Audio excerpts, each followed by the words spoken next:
নমস্কার, দেখছেন রিপাবলিক বাংলা। দেশের কথা দাসের কথা নিয়ে আমি সন্তু রয়েছি আপনাদের সঙ্গে। আর শুরুতেই যে খবরে নজর রাখতে হচ্ছে, অত্যন্ত গুরুত্বপূর্ণ খবর। আলাপন বন্দ্যোপাধ্যায়কে নিয়ে কেন্দ্র রাজ্য সংঘাতের মাঝেই এ রাজ্যের প্রশংসায় পঞ্চমুখ হলেন খোদ প্রধানমন্ত্রী। মন কি বাত অনুষ্ঠানে ইয়াসের ভূমিকা নিয়ে, এ রাজ্যের যে ভূমিকা ইয়াস নিয়ে, তাতে প্রশংসায় পঞ্চমুখ হলেন খোদ প্রধানমন্ত্রী নরেন্দ্র মোদী। দেখুন। ইয়াস পরবর্তী বিধ্বস্ত পরিস্থিতি দেখতে দুই রাজ্য ওড়িশা এবং পশ্চিমবঙ্গ সফর করেছিলেন প্রধানমন্ত্রী। দুই রাজ্যেই দেখা করেছিলেন মুখ্যমন্ত্রীর সঙ্গে। এরপর এদিন মন কি বাত অনুষ্ঠানে ইয়াস মোকাবিলায় তিন রাজ্যের প্রশংসা করলেন নরেন্দ্র মোদী। ঘূর্ণিঝড় বিধ্বস্ত রাজ্যগুলি সাহস দেখিয়েছে, ধৈর্য ও অনুশাসন দেখিয়ে ইয়াসের বিরুদ্ধে লড়াই করেছে তারা।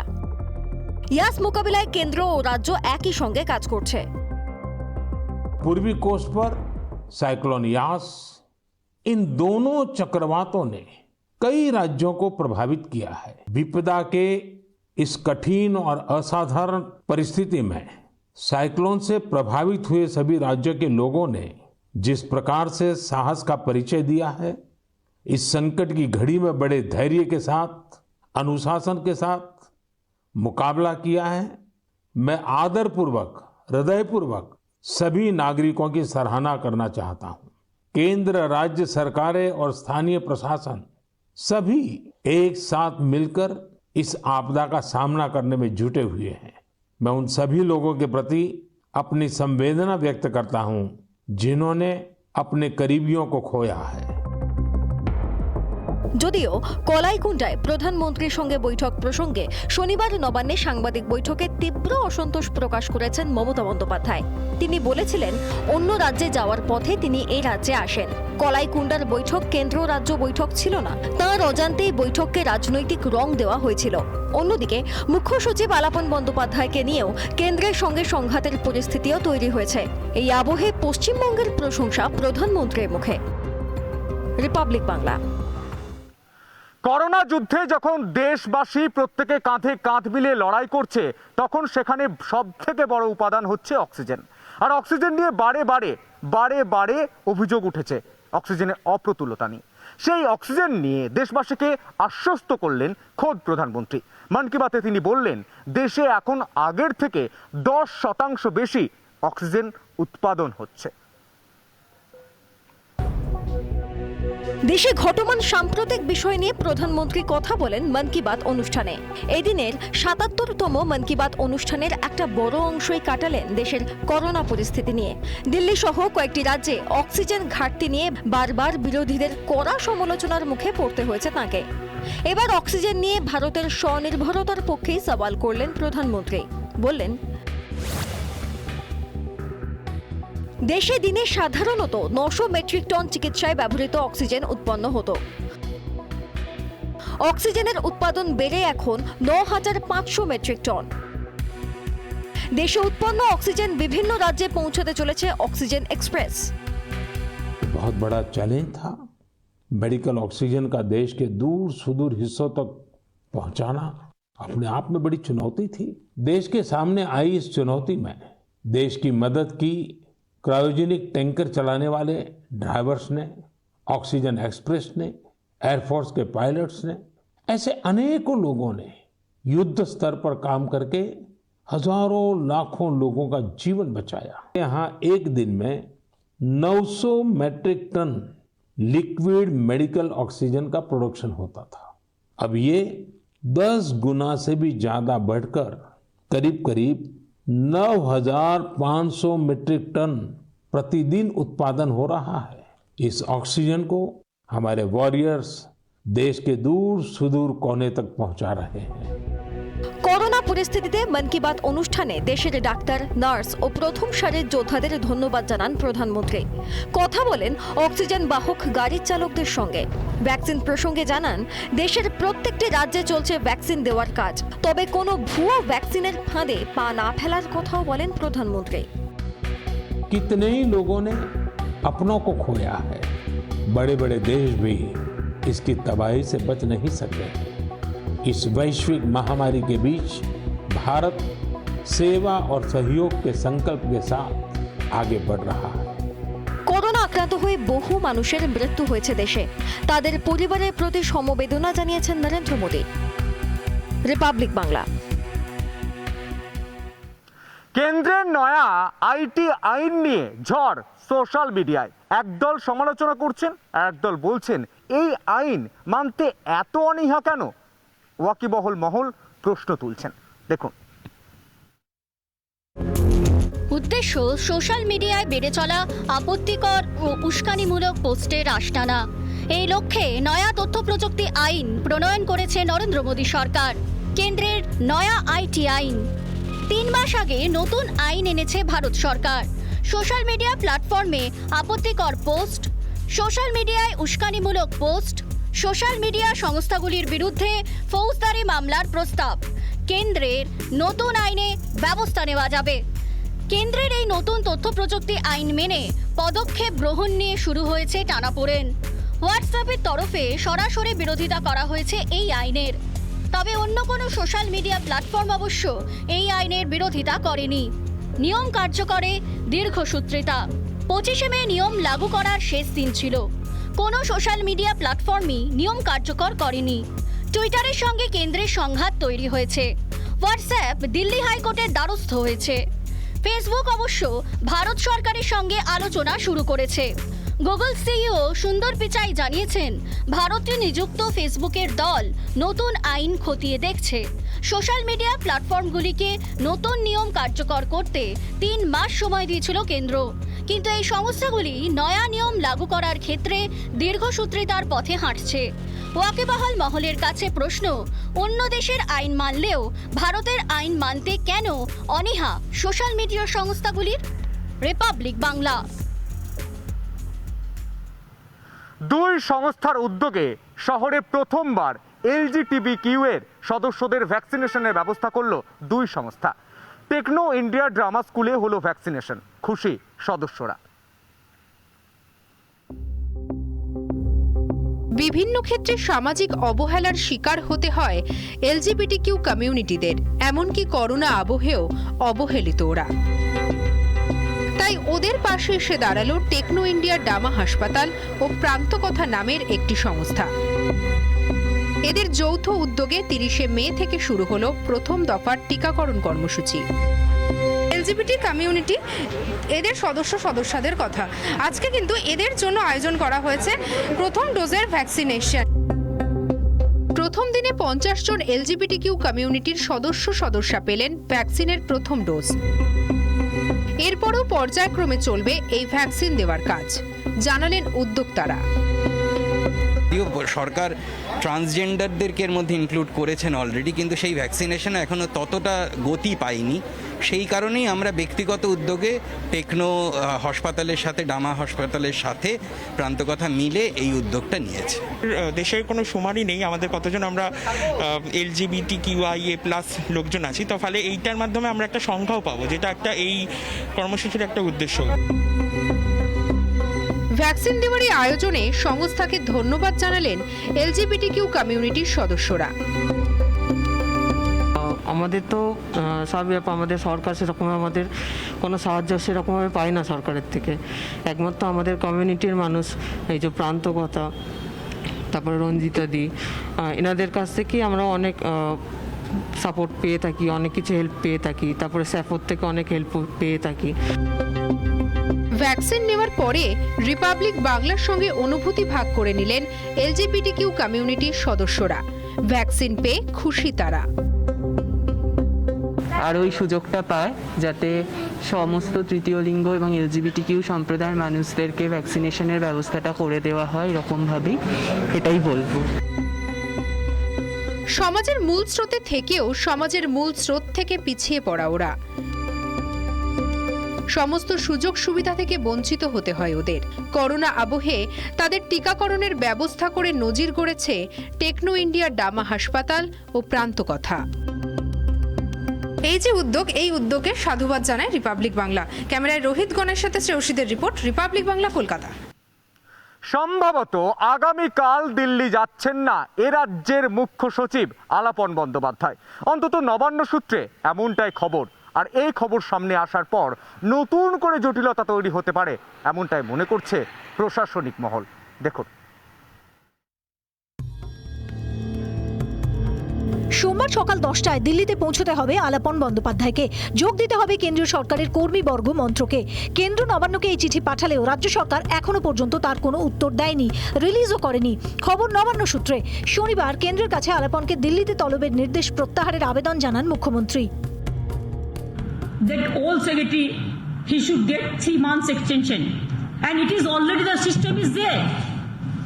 Only cabinet secretary give this permission. If I ask 6 months, then it go to Prime Minister. They are kind enough, they have sanctioned this 3 months. They have given the letter dated 24th. কেন্দ্রের কাছ থেকেও এই আবেদনের এখনো কোনো সাড়া পায়নি রাজ্য সরকার। আবার নবান্নের রিলিজ অর্ডার না পেলে আলাপনের দিল্লি যাওয়া কার্যত অসম্ভব। সোমবার ইয়াস পরবর্তী পর্যালোচনা বৈঠক করবেন মুখ্যমন্ত্রী। নবান্ন সূত্রে খবর, সেই বৈঠকে থাকতে পারেন মুখ্য সচিব। এই অবস্থায় নাটকীয় কোনো বাঁক বদল হয় কিনা সেদিকে নজর রাজনৈতিক মহলের। রিপাবলিক বাংলা।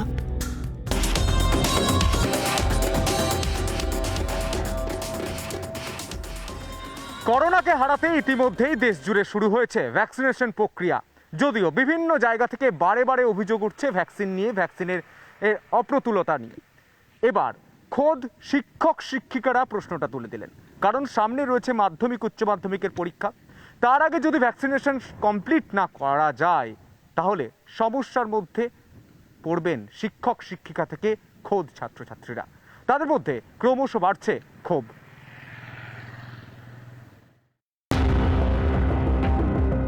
করোনা অতিমারির জেরে টানা 11 মাস বন্ধ থেকেছে স্কুল কলেজ। গত 12ই ফেব্রুয়ারিতে শুরু হয়েছিল নবম থেকে দ্বাদশ শ্রেণীর ক্লাস, কিন্তু ক্লাস শুরু হতেই করোনা আক্রান্ত হন একাধিক শিক্ষক শিক্ষিকা ও ছাত্রছাত্রী। ঊর্ধ্বমুখী করোনা সংক্রমণের জেরে ফের বন্ধ হয়েছে স্কুল। সংক্রমণ প্রতিরোধে রাজ্যে চলছে কড়া বিধিনিষেধ, আর তারই মধ্যে রাজ্যে বোর্ড ও কাউন্সিলের পরীক্ষার ঘোষণা হয়েছে। জুলাই ও আগস্ট মাসে মাধ্যমিক ও উচ্চ মাধ্যমিক পরীক্ষার ঘোষণা করেছেন মুখ্যমন্ত্রী মমতা বন্দ্যোপাধ্যায়। 18 থেকে 45 বছর বয়সীদের টিকাকরণ চলছে দেশ জুড়ে। বাংলায় টিকা না মেলার অভিযোগ উঠছে প্রায়শই। প্রথম ডোজের পরে দ্বিতীয় ডোজ না মেলার অভিযোগ উঠছে। উদ্বেগ বাড়ছে ছাত্রছাত্রীদের, অভিভাবক ও শিক্ষক শিক্ষিকাদের। টিকাকরণের দাবিতে সরব হয়েছে একাধিক শিক্ষক সমিতি। 18 বছরের কম বয়সীদের শরীরে ভ্যাকসিনের পরীক্ষা নিরীক্ষা চলছে। ছাত্রছাত্রীদের টিকাকরণ শুরু হতে অনেকটাই দেরি। অন্যদিকে রাজ্যে টিকার আকালে অনেক হাসপাতালে টিকাকরণ সাময়িক বন্ধ থাকছে। বর্তমান করোনা পরিস্থিতিতে কেন্দ্র রাজ্য সংঘাতের আবহ। এই সংঘাতের জেরে টিকাকরণ নিয়ে আশঙ্কায় ওয়াকিবহল মহল। সব মিলিয়ে অতিমারি পরিস্থিতিতে উদ্বেগ ক্রমশই বাড়ছে। এখন টিকাকরণের দিকে তাকিয়ে শিক্ষক শিক্ষিকারা। রিপাবলিক বাংলা। শহরে অভিনব কায়দায় জালিয়াতি। একের পর এক এটিএম থেকে উধাও 45 লক্ষ টাকা। তদন্তে পুলিশ। এটিএম জালিয়াতির নতুন ছক শহরে। এটিএম থেকে উধাও 45 লক্ষ টাকা। ডিভাইসের মাধ্যমে গায়েব হয়ে যাচ্ছে টাকা। দিল্লির পর এবার কলকাতা। এটিএম থেকে উধাও হয়ে যাচ্ছে লাখ লাখ টাকা, আর জানতেই পারছে না ব্যাংক। লকডাউনে নতুন ধরনের ক্রাইমেই কি হাত পাকাচ্ছে জালিয়াতরা? শহরের 3 জায়গায় 3টি এটিএম থেকে এমন নয়া মোডাস অপারেন্ডির খোঁজ মিলল। লুট হলো প্রায় 45 লক্ষ টাকা। একই রকম ঘটনার হদিশ মিলেছে কাশীপুর, নিউ মার্কেট এবং যাদবপুরের 3টি এটিএমে। এই সবকটা জালিয়াতি হয়েছে 25 থেকে 28 মের মধ্যে। নিউ মার্কেটের একটি এটিএম থেকে লুট হয়েছে 18 লক্ষ 80 হাজার টাকা। যাদবপুরের একটি এটিএম থেকে লুট হয়েছে 13 লক্ষ 80 হাজার টাকা। কাশীপুরের একটি এটিএম থেকে লুট হয়েছে 7 লক্ষ টাকা। পুলিশ মনে করছে এটিএম ভাঙা হচ্ছে না, বরং একটি সফটওয়্যার ইনস্টল করেই কাজ চালাচ্ছে জালিয়াতরা। দেখা যাচ্ছে যে পরিমাণ টাকা তোলার জন্য এটিএমে তথ্য দেওয়া হচ্ছে তার দ্বিগুণ টাকা বেরিয়ে আসছে মেশিন থেকে। ঠিক যেমনভাবে টাকা তোলা হয় সেই রকম ভাবেই কার্ড ঢুকিয়ে টাকা তোলা হচ্ছে। কিন্তু এর মধ্যেই সফটওয়্যার কাজ করছে জালিয়াতদের, যার সাহায্যে এটিএম না ভেঙেই চলছে এই জালিয়াতি। পুলিশ সূত্রে খবর, এটিএম এর সঙ্গে একটি কেবল দিয়ে ডিভাইস যুক্ত করা হচ্ছে। ট্যাম্পার করা হচ্ছে এটিএম এর নিজস্ব সফটওয়্যার, যার জেরে টাকা লুট হয়ে যাওয়ার পরেও কোনো রকম মেসেজ যাচ্ছে না। মূলত যেসব সিস্টেম দীর্ঘদিন আপগ্রেড করা হয়নি সেই সব ব্যাংককেই টার্গেট করা হচ্ছে। এর আগেও দিল্লিতে এই ধরনের জালিয়াতি হয়েছে। এই গ্যাংয়ের সঙ্গে ভিন রাজ্যের লিঙ্ক রয়েছে কিনা তাও খতিয়ে দেখা হচ্ছে। পুলিশ সূত্রে খবর, এটিএম এর কর্মীদের সন্দেহের তালিকা থেকে বাদ দেওয়া হচ্ছে না, কারণ এই ধরনের ক্রাইম অভ্যন্তরীণ কোনো সোর্স ছাড়া করা সম্ভব নয় বলেই গোয়েন্দারা মনে করছেন। তবে কারা এর নেপথ্যে রয়েছে বা কিভাবে কাজ করছে এই জালিয়াতদের গ্যাজেট, তার হদিশ পেতে তদন্তে নেমেছে লালবাজারের গোয়েন্দা শাখা। পিঙ্কি অধিকারীর রিপোর্ট, রিপাবলিক বাংলা। কিভাবে ঘটছে একের পর এক জালিয়াতি, মাথায় হাত দুঁদে গোয়েন্দাদের। আর আমাদের প্রতিনিধি তুলে ধরলেন এই নিয়ে বিশেষ এক্সক্লুসিভ রিপোর্ট। বিশেষজ্ঞরা বলছেন এটিএম লুট। এটিএমে যে টাকা ফেলা হচ্ছে সেই টাকাটাই কিন্তু এইভাবে লুট করা হচ্ছে।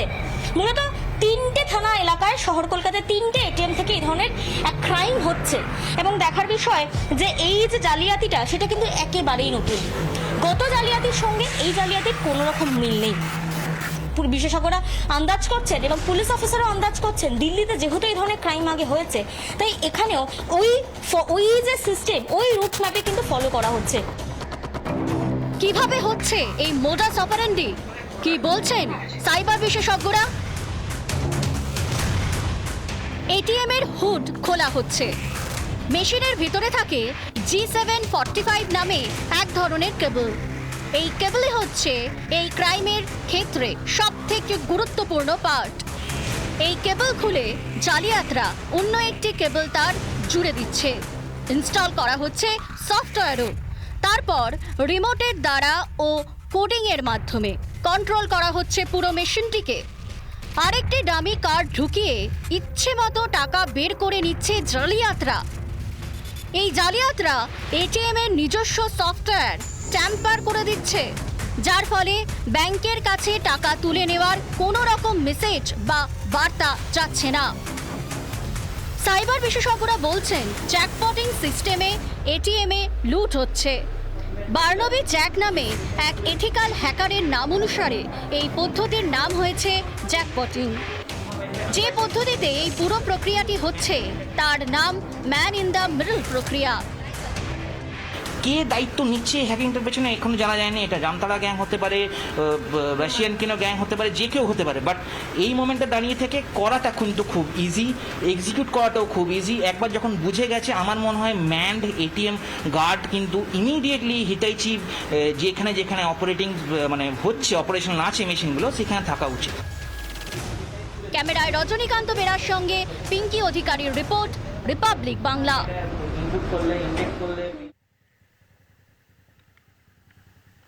মানুষ মানুষের জন্য সেবার এই মন্ত্রটায় পাথেয় করেছে সাদা উর্দিধারীরা। কার্যত লকডাউনে শহরে বন্ধ যান চলাচল। কেউ যাবেন ভ্যাকসিন নিতে, কেউ যাবেন চিকিৎসা করাতে। পাশে দাঁড়াচ্ছেন সাউথ ইস্ট ট্রাফিক গার্ডের ওসি খোদ নিজে। দেখুন।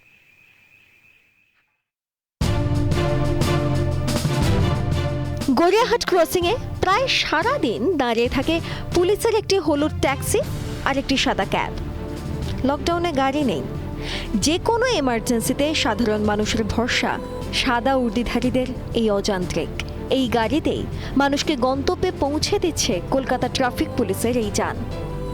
মহামারী পরিস্থিতিতে মানুষের পাশে দাঁড়িয়েছেন কলকাতা পুলিশের সাউথ ইস্ট ট্রাফিক গার্ডের ওসি সমীর পাঁজা।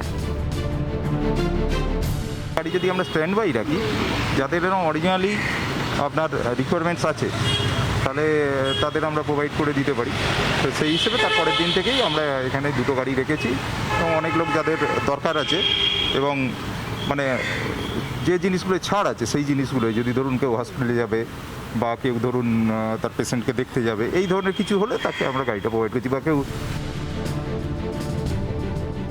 অসহায় মানুষদের যারা গন্তব্যে পৌঁছে দিচ্ছেন, অর্থাৎ গাড়ির চালক, তাদের কাঁধে গুরু দায়িত্ব, হাতে স্টিয়ারিং, মনে অদম্য আশা। এই সমস্ত মানুষকে পৌঁছে দিতেই হবে তাদের গন্তব্যস্থলে, কখনো হাসপাতাল, কখনো বা হাওড়া স্টেশন। এমার্জেন্সি পরিস্থিতিতে শহরের এ প্রান্ত থেকে ও প্রান্ত ছুটে চলেছে তারা। লাভ লোকসানের হিসাব করার সময় নেই তাদের। মানুষের সেবায়, মানুষের পাশে থাকাই যে তাদের মূল উদ্দেশ্য। ঠিক আছে, বলো কোনো এমার্জেন্সি ডিউটি পড়বে, ব্যাংক কর্মচারী কর্পোরেশনের কাজ করে এবং হসপিটালের ডিউটি হলে আপনি একটু সাহায্য করবেন। আপনার কি পুরোপুরি লাভ হয়? লাভ তো পুরোপুরি আমি লাভের জন্য করি না, আমার তেলে পয়সা উঠে গেলে যথেষ্ট। কলকাতাকে সচল রাখতে যারা সারা বছর অক্লান্ত পরিশ্রম করছেন, এবার করোনা মহামারীতেও বন্ধু হয়ে মানুষের পাশে। কলকাতার মধ্যেই এই যেন এক অন্য কলকাতা। রিপাবলিক বাংলা। 2021-এর বিধানসভাতে বামেদের এই ধস কেন, এই উত্তর কারোর কাছেই জানা নেই। ডানপন্থী বড় বড় নেতারাও এই ফলাফলে চমকে উঠেছেন। রাজ্য কমিটির বৈঠকে বারে বারে উঠে আসছে বাম নেতৃত্বের নীতি। দেখুন। বাংলার বাম শিবিরের রক্তক্ষরণ শুরু হয়েছিল 2008 সালের পঞ্চায়েত নির্বাচনে, তারপর 2011 সালে ক্ষমতা হস্তান্তর। 2016 বিধানসভায় আরও ধস নামে বামফ্রন্টের আসন সংখ্যায়। হাতছাড়া হয় বিধানসভার প্রধান বিরোধী দলের তকমা।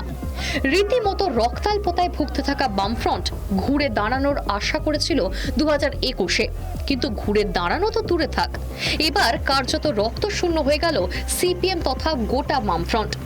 হাতে রইল শুধু পেন্সিল। বাম শিবিরে এহেন ধস নামার এই কারণ কি? রাজ্যের অতি বড় ডানপন্থীও বামেদের এই ফলাফলে চমকে উঠেছেন। সম্প্রতি রাজ্য কমিটির বৈঠকে প্রশ্নের মুখে পড়েছে বাম নেতৃত্বের নীতি। বামেদের একটা বড় অংশের মত, আইএসএফ এর সঙ্গে জোটই বাংলায় বামেদের ভরাডুবির কারণ। রাজ্য কমিটির সদস্যরা এই ফলাফলের জন্য সরাসরি দায়ী করেছেন রাজ্য নেতৃত্বকে। তাদের মতে আইএসএফ এর সঙ্গে না ভেবেচিন্তে জোট করা হয়েছে। তাড়াহুড়ো করে করা জোট মানুষের বোধগম্য হয়নি। আইএসএফ এর সাম্প্রদায়িক তকমাই বামেদের ভাবমূর্তি নষ্ট করেছে। নির্বাচনের আগে আইএসএফ এর সঙ্গে করা জোট নিয়ে বহু জল ঘোলা হয়েছে আলিমুদ্দিনের অন্দরে। দফায় দফায় বৈঠক করেছেন বাম নেতারা। জোট সিদ্ধান্ত চূড়ান্ত হওয়ার পরেও বাম নেতৃত্বকে আসন সমঝোতা নিয়ে কার্যত চাপের রাজনীতি করেছে আইএসএফ। বৃহত্তর জোটের স্বার্থে আইএসএফ এর আসনের আবদার বাম শীর্ষ নেতৃত্বের চাপেই অনিচ্ছা সত্ত্বেও মানতে বাধ্য হয়েছে কংগ্রেসও। রাজনৈতিক মহলের মতামত, এভাবে আদতেও যে তারা নিজেদেরই ক্ষতি করছে তা বুঝতে পারেনি রাজ্য রাজনীতিতে ঘুরে দাঁড়াতে মরিয়া সিপিএম। ভোটের ফলাফলেও কার্যত স্পষ্ট, সব বামপন্থীর ভোটও জোটেনি বামেদের ভাগ্যে। অর্থাৎ আবারও একটা আত্মসমালোচনা। 2008 সালে যে আত্মসমালোচনা শুরু হয়েছিল মুজফফর আহমেদ ভবনে, তা যে 13 বছর পরেও সম্পূর্ণ হয়নি তা বলাই যায়। যতবারই সিপিএম আত্মসমালোচনায় নেমেছে, ততবারই সামনে এসেছে ঐতিহাসিক ভুলের তত্ত্ব। প্রশ্ন উঠেছে, আব্বাসের সঙ্গে জোটকেও কি এবার ঐতিহাসিক ভুলের তালিকায় ফেলবে আলিমুদ্দিন? বাম শীর্ষ নেতৃত্বের এই ঐতিহাসিক ভুলের শিকার আর কত হতে হবে নিচুতলার বাম কর্মীদের? কিন্তু ময়দান ছাড়তে রাজি নয় সিপিএম। প্রথম পর্বের লকডাউনে সিপিএম এর শ্রমজীবী ক্যান্টিন যথেষ্টই নজর কেড়েছিল। দ্বিতীয় পর্বেও নজর কাড়ল রেড ভলেন্টিয়ার্সরা। মানুষের পাশে দাঁড়াতে পরিবেশ পরিস্থিতি অগ্রাহ্য করে ছুটে বেড়াচ্ছে তারা। রাজ্যে ভরাডুবির পরেও যে যুব সমাজ বামপন্থাকে আদর্শ করে এগোচ্ছে, তাদের প্রতি কি দলীয় নেতৃত্বের কোনো দায়বদ্ধতা নেই? এই প্রশ্নই তুলছে রাজনৈতিক মহল। রিপাবলিক বাংলা।